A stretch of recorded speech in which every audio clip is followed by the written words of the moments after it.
Heureuse de vous accueillir à nouveau dans cette édition, la quintessence de notre contenu. Mesdames et messieurs, bonsoir et bienvenue. Cette semaine, notre rédaction s'est intéressée à la situation des personnes vivant avec un handicap auditif. Cette couche sociale qui a du mal à s'informer via les médias publics à retrouver dans un instant. Plus d'1 million d'enfants de moins de 5 ans risquent de souffrir de malnutrition aiguë au Mali d'ici la fin du mois de décembre 2023 selon l'UNICEF. Et de nos jours, la malnutrition est une réalité que la population malienne subit. À retrouver dans ce journal.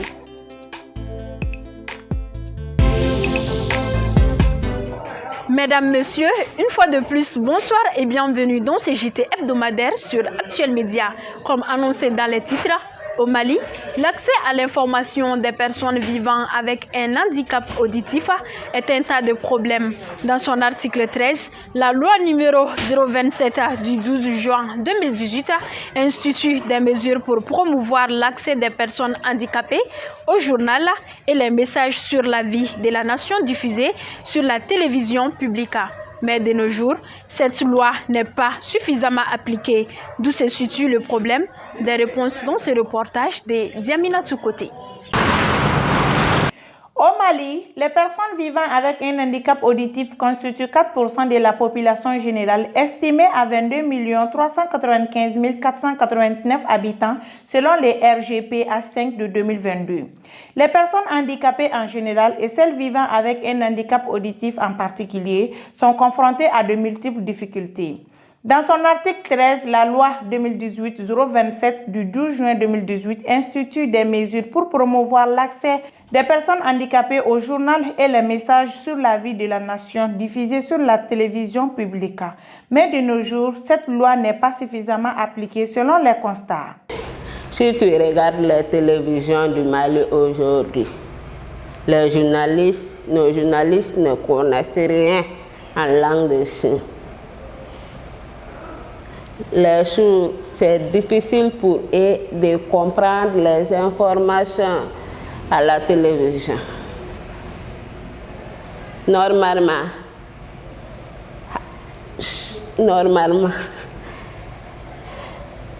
pour la diffusion des journaux au Mali, il faut un interprète à côté du journaliste pour interpréter tout ce que les journalistes diffusent. Ou encore, il faut une création vidéo pour les sourds. Il y a beaucoup d'efforts à faire pour que les personnes atteintes de déficience auditive puissent être accompagnées. Des efforts, je pense, sont en cours, mais d'énormes moyens doivent être mis à disposition pour que ces personnes-là puissent avoir le droit à l'information. Selon le directeur de l'ORTM 1, la loi 2018-027 du 12 juin 2018 est appliquée dans leur chaîne de télévision. Mais pourtant, les personnes vivant avec un handicap auditif ont du mal à s'informer. Chaque fois qu'il y a des grands événements, d'abord un discours à la nation ou bien même au niveau du CNT, l'interpellation de certains membres du gouvernement ou bien l'ouverture officielle d'une session au CNT, ou bien des discours du président, ou bien des grands événements comme le 22 septembre ou le 20 janvier. Ce genre d'événements, donc on fait recours toujours à des personnes, à des spécialistes, donc pour traduire les messages à l'endroit des personnes handicapées, des personnes qui sont dans le truc. Et on prend toujours des dispositions au niveau de la télé pour faciliter vraiment l'accès de ces personnes-là aux informations. ORTM, c'est pour tous les Maliens. Mais TV ORTM, nous les sourds, nous ne captons rien parce qu'il manque d'interprètes. C'est sur Facebook que je suis très informée. Parce que j'ai lu là-bas sur les différentes pages les informations. L'application de cette loi nécessite l'implication de toutes les parties prenantes afin que ces personnes handicapées puissent bénéficier davantage de leurs droits à l'information. Ce que nous pouvons faire, c'est que nous devons nous mettre ensemble, tous les acteurs, surtout ceux qui sont directement concernés, pour qu'on puisse lutter contre la discrimination. Il faut promouvoir l'inclusion avec les couches fragiles, les femmes, les jeunes et les personnes vivant avec un handicap. Si nous arrivons à nous mettre ensemble pour mieux informer et les dirigeants et la société, je pense que la loi là pourra être appliquée. Le citoyen, quelle que soit sa situation, a besoin de l'information. Nous devons tous puiser l'éducation de l'information. Et si cette information n'est pas partagée à tous les niveaux, je pense qu'il y aura quelque part des difficultés à ce que les citoyens soient sur la même longueur d'onde. À d'autres niveaux, dans d'autres pays développés ou même en fait de la sous-région, nous voyons que d'énormes efforts sont faits en ce qui concerne la diffusion des informations essentielles nationales pour que ces personnes-là puissent accéder à cela à travers des signes. Ils ont des signes conventionnels à travers lesquels en fait, ils comprennent tous les messages. Donc il y a besoin aujourd'hui de mettre cet outil-là à la disposition de nos médias publics et je pense que progressivement les médias privés vont emboîter le pas. Pour que les personnes vivant avec un handicap auditif puissent être sur une même longueur d'onde que les autres concernant l'accès à l'information, la chaîne de télévision publique ORTM1 est en train de mettre en place des mécanismes. Nous sommes en train de mettre en place un dispositif au niveau du journal télévisé donc pour faire de l'interprétation simultanée des éditions de 13h week-end et de 20h. Donc, et à l'issue de ce processus-là, nous sommes en négociation aussi avec, je l'ai dit, 2 personnes, 2 experts donc, qui vont faire ce travail-là dès que le dispositif technique sera prêt. Même si le nombre de personnes vivant avec un handicap auditif qui n'ont pas accès à l'information médiatique est très faible, selon le juriste Marico, de nos jours, les médias d'État qui doivent amorcer le pas sont en marge de permettre à ces personnes d'accéder à l'information. Pour remédier à ces problèmes, les forces doivent être doublées.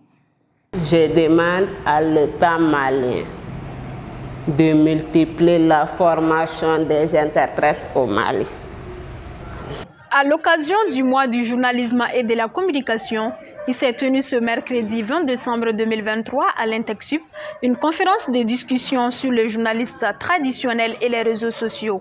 La conférence consistait à faire la différence entre les médias traditionnels et les médias sociaux. Pour savoir davantage, regardons ensemble ce compte rendu avec Maïmouna Daou. À l'occasion du mois du journalisme et de la communication, il s'est tenu ce mercredi 20 décembre 2023 à l'INTEC-SUP une conférence de discussion sur le journalisme traditionnel et celui des réseaux sociaux. Cette conférence avait pour but de faire la différence entre les médias traditionnels et les médias sociaux concernant le traitement, la fiabilité et la diffusion d'une information. Alors, premièrement, elle fut de qualité cette conférence. Nous avions appris surtout à faire la différence entre les médias sociaux ainsi que les médias traditionnels. D'autre part, à savoir mieux nous situer quand il s'agit de vérifier la viabilité d'une information, mais aussi notre comportement à pouvoir nous abstenir de partager des fake news afin de maintenir la bonne information, sa gestion ainsi que sa propagation. Dire, c'est surtout de savoir vérifier la source d'une information. Lorsqu'on nous apporte une information, à nous de voir est-ce qu'elle répond aux normes ou est-ce qu'elle est vérifiable et vérifiée avant de faire quoi que ce soit. Il y a un phénomène très permanent que nous partageons tout ce que nous voyons, bien vrai que ça puisse être très nuisible. Et je les exhorte surtout à avoir cet esprit, à cultiver chez eux cette abstention, à ne pas propager des fake news. Selon les conférenciers, les étudiants en journalisme peuvent apprendre avec les 2 médias. Dans l'apprentissage, il y a plusieurs façons de passer le message. En plus des cours magistraux que les élèves suivent, il est aussi important qu'ils partagent l'expérience avec un peu des personnes qui ont un peu plus d'expérience dans le métier du journalisme, de la communication. Donc c'est dans ce cadre qu'on a été invité à partager notre expérience sur la différence entre aujourd'hui les médias classiques et les médias sociaux, notamment les nouveaux médias, et quel peut être le lien entre ces deux médias et quel apport chaque média peut apporter à l'autre. Donc c'était l'objet de cette conférence. Bon, c'est leur dire qu'ils sont des journalistes, ils apprennent les médias classiques et à côté aussi les nouveaux médias. Ils doivent savoir que les nouveaux médias, notamment les réseaux sociaux, ne constituent pas une menace pour les médias traditionnels, mais juste un apport. Donc ça aide de développer des intelligences, voir comment ils peuvent lier les deux pour encore être des journalistes encore plus professionnels. Avant la publication de toute information, elle doit être vérifiée par les moyens essentiels pour ne pas créer des problèmes. Il est de même un journaliste professionnel. S'il traite ou il vérifie certaines informations, qui est peut-être sur un couple, et il est conscient qu'en publiant cette information, ce couple va se retrouver devant les juges et ça peut aboutir au divorce. La responsabilité du journaliste l'exige de ne pas publier. Voilà la petite différence entre les professionnels et les informateurs qui sont sur les réseaux sociaux. Un journaliste, comme on l'a dit, c'est quelqu'un qui traite des faits. Et nous, on va parler du traité. Dans le traitement, c'est là on va parler du croisement des sources. C'est-à-dire qu'interroger les sources, ainsi de suite. Et même quand on a les éléments matériels, il y a maintenant, après, avant de publier cette l'éthique, est-ce qu'il est pertinent de publier cette information? Est-ce que cette information a un intérêt public? Donc, après avoir répondu à ces questions, c'est là que vous publiez. Et fiable. De nos jours, la confusion existe entre les vidéastes web, médias traditionnels et médias sociaux, alors qu'ils ne sont pas les mêmes. Ensuite, il est essentiel de pouvoir les différencier, surtout dans la recherche d'informations crédibles. La malnutrition est une maladie très fréquente au Mali. Et les couches sociales les plus vulnérables sont certainement les enfants. Alors que nos terres sont riches en matière de culture des aliments vitamineux, qui est un important facteur pour lutter efficacement contre la malnutrition. Où en sommes-nous avec la malnutrition? Des détails dans ce reportage réalisé par Abdoulaye Maïga. Selon l'Organisation mondiale de la santé, la malnutrition est définie comme un état pathologique et résultant d'une carence ou l'excès d'un ou de plusieurs nutriments.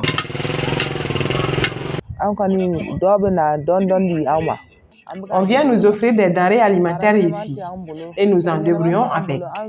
Nous n'avons pas de moyens et même mon mari n'a pas de travail. Franchement, notre alimentation est très difficile.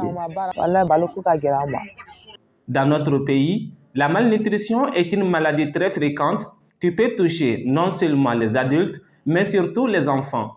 Plusieurs facteurs peuvent la provoquer. Il y a les facteurs individuels, c'est dû à l'individu, c'est dû à quoi?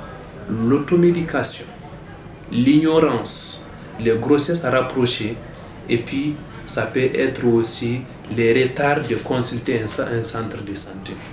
Ça, c'est les facteurs individuels.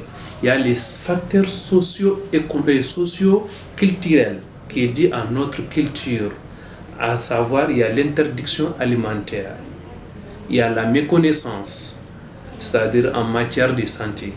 Il y a aussi les pratiques néfastes en nutrition.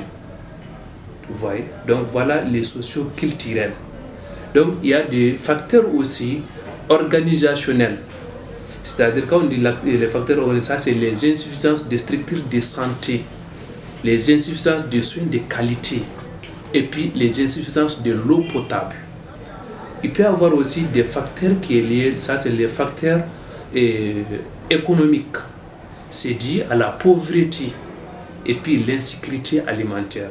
Au Mali, les personnes les plus vulnérables à la malnutrition sont les enfants. Et ça a une grande conséquence. Pour le petit déjeuner, parfois, nous préparons le café ou bien la bouillie. Des fois aussi, nous mangeons le reste de notre repas le matin. Les couches qui sont plus vulnérables à la malnutrition, ça c'est, comme on l'a dit précédemment, les enfants âgés de moins de 5 ans et les femmes enceintes. Mais beaucoup plus précisément, au Mali, les enfants de moins de 5 ans, c'est ces enfants-là qui souffrent beaucoup plus de la malnutrition. Les conséquences de la malnutrition, c'est très fréquent chez les enfants de 0 à 5 ans. Dans l'épidémiologie, selon l'épidémiologie DEDES 2018, on a 1,5 million de cas de malnutrition au Mali, dont 27%, 10%, les 10%, et les 17%, ça c'est la malnutrition modérée, et les 17%, non, les 17% ça c'est la malnutrition modérée, et les 10% ça c'est la malnutrition sévère. La malnutrition, c'est un terrain pourvoyeur des infections. Ça favorise beaucoup les infections. Et également, ça peut entraîner une difficulté de rendement scolaire, une baisse des niveaux de rendement scolaire également. Et également, ça diminue également, c'est-à-dire, ça peut entraîner la stigmatisation également sur cet enfant-là. Ce matin, nous avons mangé le reste de notre repas d'hier. Maintenant, je suis en train de préparer le repas. Mes enfants mangent 3 fois dans la journée. Le matin, je les achète à manger. À midi, je leur prépare du riz. Le soir, ils mangent du riz. Selon les nutritionnistes, pour lutter contre la malnutrition, plusieurs solutions existent qu'il faut mettre en pratique. Il y a un moyen de lutter contre la malnutrition. Il faudra qu'on valorise notre repas. Il ne s'agit pas qu'on regarde, non, les choses ont changé, mais on peut changer aussi notre système alimentaire. On n'a pas une alimentation variée. Nous, notre alimentation est basée tout simplement sur les céréales. On pense que quand on ne mange pas le riz, on ne mange pas. Pourtant, à nos jours, ce n'est pas le riz qui compte. Il faut faire la diététique. La diététique, c'est la composition des aliments. Quand tu dis la composition des aliments, un peu de glucides, un peu de lipides, un peu de protéines, et un peu de sucre. C'est ça qu'on ne respecte pas. Nous pensons que la nourriture au Mali, c'est uniquement le riz. Pour lutter contre la malnutrition, là, il faut vraiment promouvoir la communication pour le changement des comportements. Et en plus de ça également, il faut que le taux de scolarisation soit aussi élevé. Et en même temps, les conflits qui sont là actuellement, les conflits politico-militaires, et là, ça aussi, c'est un terrain pourvoyeur. Selon l'UNICEF, plus d'1 million d'enfants de moins de 5 ans risquent de souffrir de malnutrition aiguë au Mali d'ici la fin du mois de décembre 2023 en raison des effets conjugués du conflit armé prolongé, des déplacements internes et de la restriction de l'accès humanitaire. Et près d'un quart de la population du Mali souffre d'insécurité alimentaire modérée à aiguë. Il est important de nos jours de prendre des précautions nécessaires afin que les enfants les plus touchés puissent être épargnés. Le Nîmes, aussi appelé margousier ou arbre libre, est un arbre reconnu au Mali pour ses nombreuses vertus, notamment sur la santé de l'être humain. Les feuilles, les graines et les écorces de cet arbre sont tous utilisés dans la médecine traditionnelle pour soigner plusieurs maladies. Actuellement, le Nîmes garde-t-il toujours son statut de bienfait comme autrefois dans notre société? Des éléments de réponse dans ces reportages de Djelika Keita. Au Mali, il existe un arbre que beaucoup ignorent l'importance. Il s'agit en l'occurrence le Nîmes, ou encore appelé margousier. On accorde plusieurs vertus à cet arbre, notamment guérir plusieurs maladies. Celui qui utilise le Nîmes tombe moins malade. Pendant notre enfance, nous étions traités avec du Nîmes. Nos parents cueillaient des feuilles et graines de cet arbre, bouillis, et nous lavaient avec. Lorsque nous étions petites et que nous contractons, le maman trempait les feuilles de Nîmes dans l'eau et nous lavait avec cette eau retenue.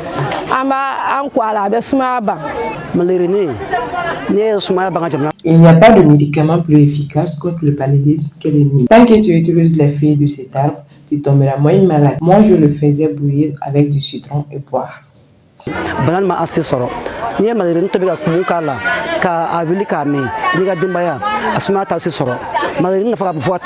De nos jours, cet arbre a été délaissé et négligé à cause de certaines rumeurs le concernant.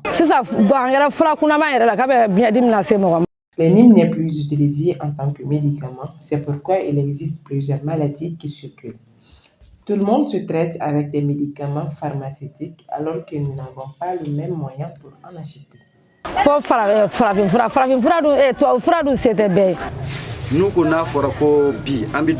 Ces derniers temps, j'ai entendu selon les rumeurs que les Nîmes provoquent des hépatites. Selon le médecin traditionnel, il peut guérir plusieurs maladies comme le diabète, les maux de ventre, la tension, l'hémorroïde, etc. Je suis un voyageur et lors de mes trajets, je cueille 3 ou 4 feuilles de Nîmes. Je les mets dans mon eau et boire pendant une semaine. Ça m'apporte un grand soulagement.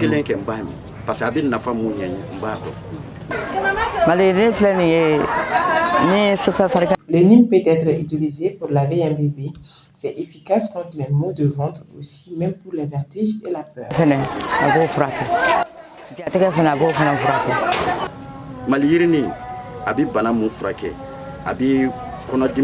Le Nîmes guérit les maux de ventre, l'hémorroïde et le diabète. C'est avantageux dans le traitement de ces différentes maladies.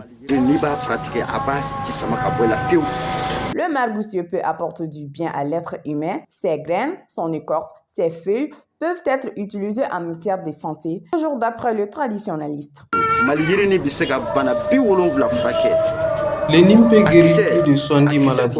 On peut tremper ses écorces et ses graines dans l'eau et boire. En matière de maux de reins, son écorce nettoie aussi l'intérieur du vagin. Ces tiges peuvent être utilisées pour se brosser les dents. Mais il ne faut pas que la personne dorme sans se rincer la bouche, car il dégage un gaz. Nous pratiquons le Nîmes depuis l'enfance. On mangeait ses graines et on se lavait avec son écorce.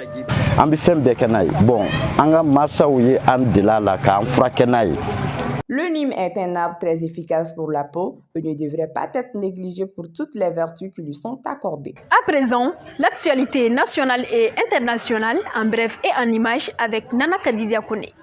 Dans l'actualité nationale, ce mercredi 20 décembre, le prêcheur et chef religieux musulman Chouala Bayaya Haïdra a été placé sous mandat de dépôt à la maison centrale d'arrêt de Bamako, MCA, par le procureur de la République près le tribunal de grande instance de la commune 6 de Bamako, en charge du pôle judiciaire spécialisé de lutte contre la cybercriminalité, Dr Amadou Koulibaly. Cette arrestation fait suite à son interpellation par des éléments de la brigade d'enquête judiciaire à Bige à son domicile de Bamako. Une interpellation qui est jugée par des faits d'atteinte au crédit de l'État par la diffusion des propositions mensongères de nature à troubler l'ordre public.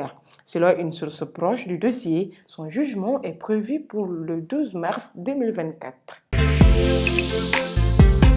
Dans l'actualité sous-régionale, 5 mois après le coup d'État militaire au Niger, les derniers militaires français déployés au Niger ont quitté le pays ce vendredi 22 décembre, actant le divorce entre Paris et le régime militaire et mettant également fin à plus de 10 ans de combat anti-djihadistes français au Sahel. Depuis plusieurs mois, le Sahel connaît une recrudescence d'attaques par des djihadistes et des groupes rebelles qui a fait des centaines de morts. Le Mali, le Burkina Faso et désormais le Niger, qui ont fait alliance contre le djihadisme, se sont également rapprochés de Moscou.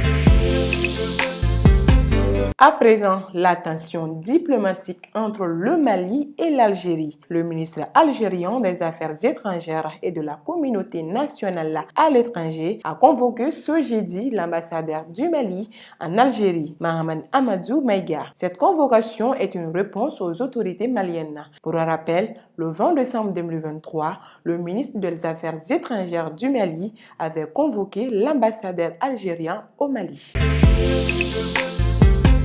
L'actualité internationale pour clôturer les actualités de cette semaine. Dans un communiqué écrit partagé ce jeudi, le Programme alimentaire national, le Programme alimentaire mondial des Nations Unies, PAM, indique que plus de 570 000 Gazoais sont confrontés à une famine catastrophique.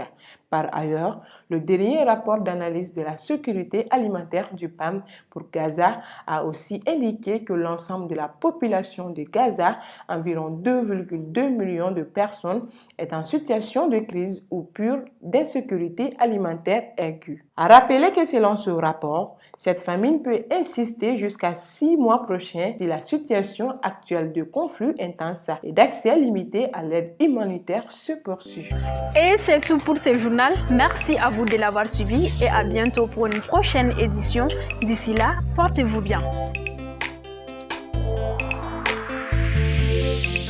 Ce JT vous a été présenté par ESG, École supérieure de gestion. ESG, École supérieure de gestion, le CNAM INTEC, spécialisé dans la formation des métiers de la comptabilité et de la gestion d'entreprise. Nous sommes à Badialan 2, immeuble ex-cinéma ABC.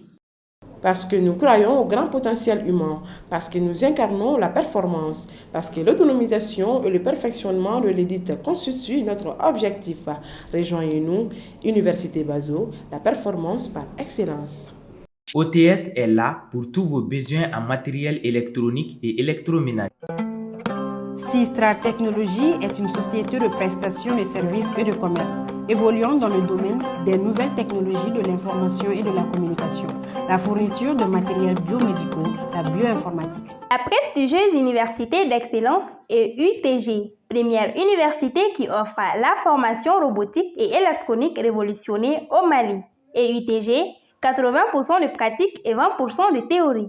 Elle oriente surtout les jeunes vers l'entrepreneuriat, ce qui fait que 70% de ses étudiants deviennent des entrepreneurs.